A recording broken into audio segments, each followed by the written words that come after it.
There was an announcement last week that the Tigers and Bally Sports Group are ending their television contract agreement.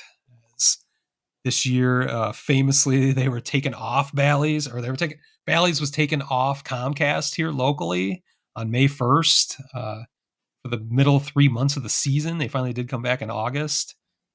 Fortunately, those are the worst months of the year for the Tigers, and kind of missed all of it. If you weren't trying to pay close attention, came back and were gangbusters. But it's interesting. So Tigers do not have a TV deal for next year officially, and there's been lots of news across the league about this. As not only the Twins, the Brewers, and one other team that I can't recall, similar situation. They have announced that they are no longer with Bally's and have made partnerships with MLB directly to distribute their broadcasts.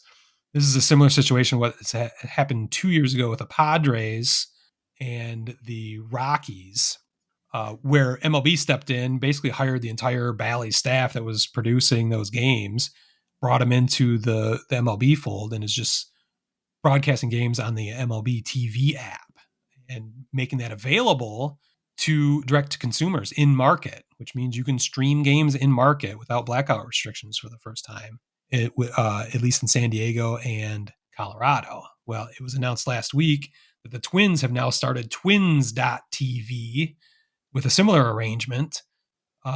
Milwaukee's got the same, and it appears that this might be the case next year with the Tigers. Even though this is not set in stone, the Tigers could still renegotiate a new deal with Bally's.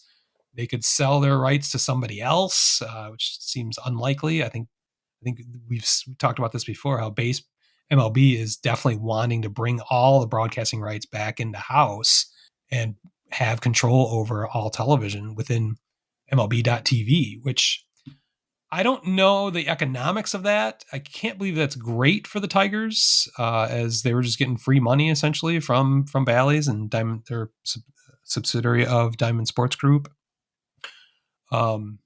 They've been in bankruptcy, so that money was going to be drying up at some point.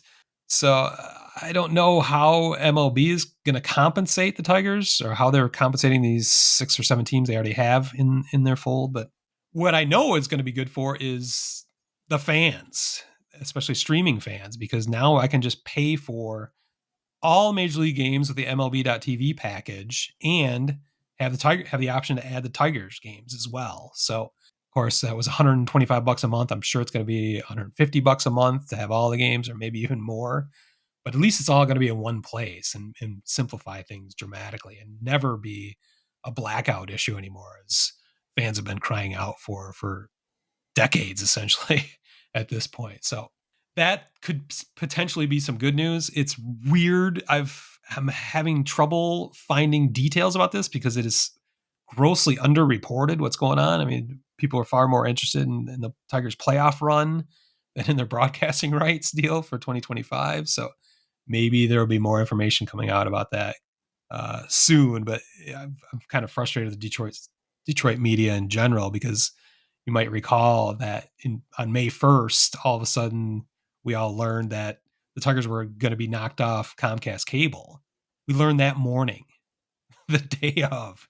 It was not reported. Nobody knew about it. It was like all of a sudden we found out at like 10 a.m. that the game was not going to be on that night. So the Detroit sports media has some work to do. So I'm putting them on blast right now. I'm going to have to do my own investigative journalism to figure out what these details really are going forward, I think. But potential for some good news for fans, at least. The key to this is how it's going to affect the Tigers financially going forward, if they can even compete with other franchises to go after free agents based on their budget.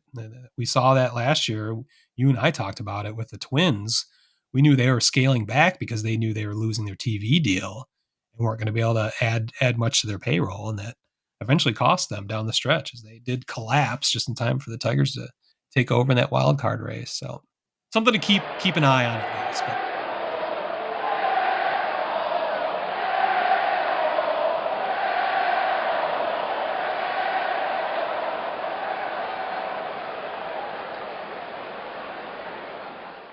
Word Hole Media.